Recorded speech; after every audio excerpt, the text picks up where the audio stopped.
When we look at all of our campaign giving, state giving, all in, corporate giving and so forth, over the past 10 to 15 years, let's just use that as a window, we have received in the estate settlement department over 20,000 gifts. That's 20,000 individuals. I'm ballparking here, but it's pretty close.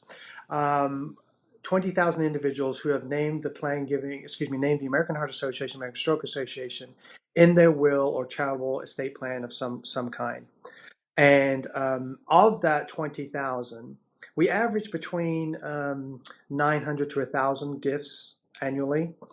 Of that 20,000, the amount that has come in is close to $1.2 billion. Significant money from the charitable estate planning office.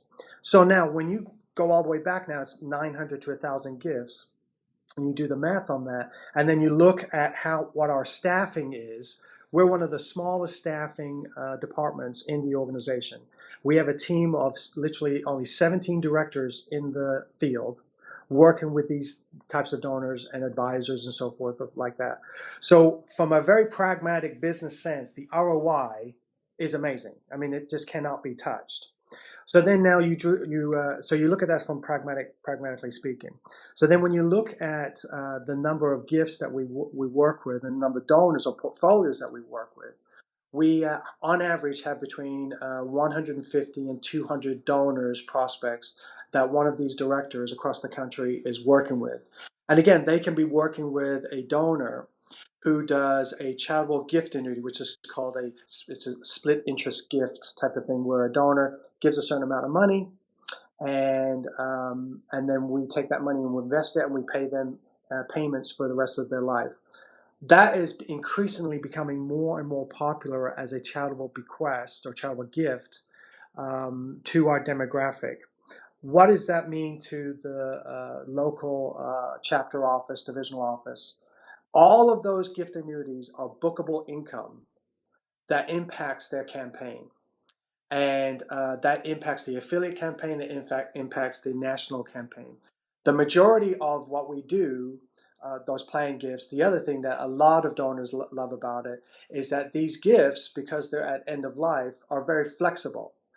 So what it does, meaning that you can, Amy or whoever, can change their mind and give it to somebody else. We love that because what that does to us is that there's an honest accountability. And that's where stewardship plays a tremendous part. So it's important to be in the first will when we do a will or a charitable estate plan with a donor. But it's obviously critical to be in the last will. And the timing between those two can be anywhere from 5 years to 20 years. And in that window, that's where the stewardship happens. And stewardship is the best of why that accountability process plays a part, because the engagement is so significant on both sides. And we have found that the more connected Amy is, the donor is, to the organization as a part of just John, as the plan giving director, not only does that gift happen, but their annual income, the annual gifts that they make to that divisional office, affiliate office, to the organization goes up significantly.